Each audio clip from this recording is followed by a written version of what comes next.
Good morning class, Radhe Radhe. I hope आप सब बहुत अच्छे होंगे। तो चलिए शुरुआत करते हैं हमारे आज के टॉपिक का, और उससे पहले please like share and comment. ठीक है, चलिए।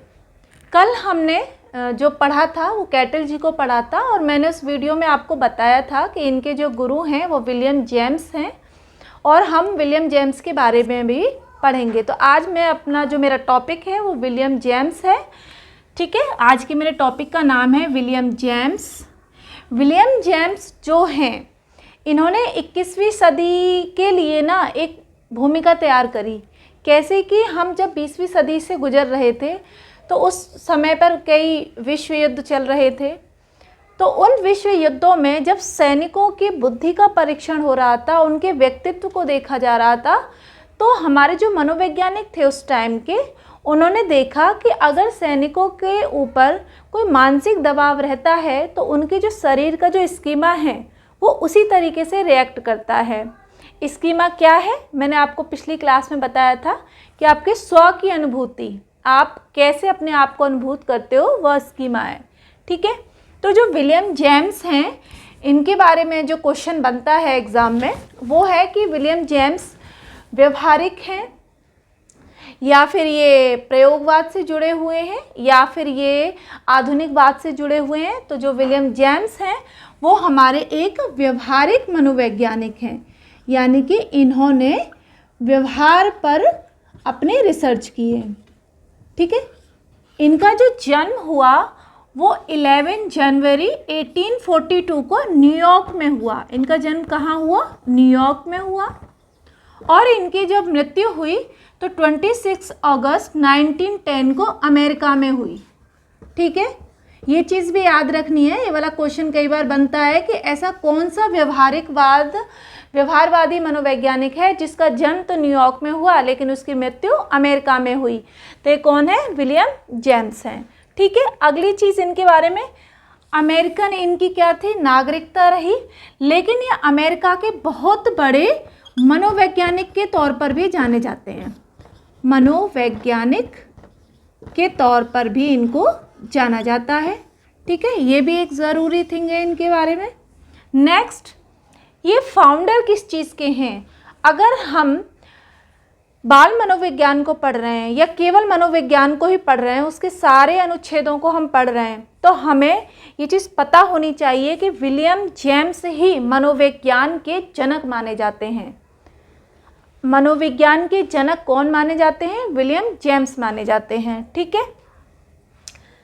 अमेरिकन मनोविज्ञान के जनक, क्योंकि जो साइकोलॉजी का जो कॉन्सेप्ट हमारा निकल के आया है वो अमेरिकन साइकोलॉजिस्टों के माध्यम से ही निकल के आया है।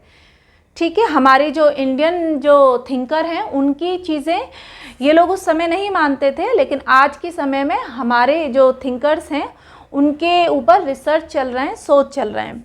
एक चीज़ विलियम जेम्स के बारे में ये है कि जब इनका जन्म हुआ तो इनकी जो बुद्धि थी उसका जब मापन किया गया तो इनकी बुद्धि का जो IQ था वो 250 से 300 के बीच में था। मतलब आज तक इतना ज़्यादा बुद्धि वाला मनोवैज्ञानिक कोई नहीं हुआ कि जिसकी बुद्धि का IQ लेवल जो था वो 250 से लेकर के 300 तक था IQ लेवल। आप समझ रहे हैं कितना ज़्यादा इनके अंदर बुद्धि रही होगी, कितने ज़्यादा प्रतिभा के धनी होंगे। और एक साथ इन्होंने 40 भाषाओं का अध्ययन किया। कितनी भाषाओं का अध्ययन किया? 40 लैंग्वेज को इन्होंने एक बार में ही पढ़ा। 40 लैंग्वेज या भाषा। ठीक है, एक क्वेश्चन आपका ऐसे भी बन सकता है कि ऐसा कौन सा व्यवहारिकवादी मनोवैज्ञानिक रहा है जिसने 40 भाषाओं पर अध्ययन किया? तो वो है हमारे विलियम जेम्स। जब इनके पिताजी को ये पता चला कि मेरे जो बच्चा है उसका बुद्धि इतनी ज़्यादा है कि वो आसानी से सब भाषाओं को सीख पा रहा है, सब कर पा रहा है, तो इनके पिताजी ने इनको हार्वर्ड विश्वविद्यालय भेजने का सोचा। कहाँ, कौन से विश्वविद्यालय में पढ़े हैं ये? हार्वर्ड। इनकी सारी रिसर्च कहाँ हुई है? हार्वर्ड विश्वविद्यालय में। ठीक है, वन मोर थिंग और क्या है इनके बारे में कि इन्होंने इतने रिसर्च किए हैं कि आधी से ज़्यादा जो इनकी रिसर्च की पुस्तकें हैं वो उपलब्ध नहीं हो पा रही हैं, कुछ चीज़ें इनकी इधर उधर हो गई हैं।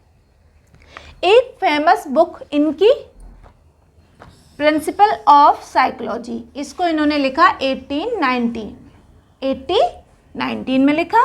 ये वाली बुक्स भी कई बार पूछ ले रहे हैं, ठीक है। एक है कि इनका जो सिद्धांत है, विलियम जेम्स का सिद्धांत क्या कहता है और विलियम जेम्स का सिद्धांत क्या है। तो मैं ये बाकी की चीज़ें इरेज करती हूँ ताकि आप समझ पाओ जो मैं आपको बताना चाह रही हूँ, ठीक है। इनका सिद्धांत का नाम है प्रकार्यवाद। प्रकार्यवाद या फिर अनुभववाद। क्या? अनुभववाद,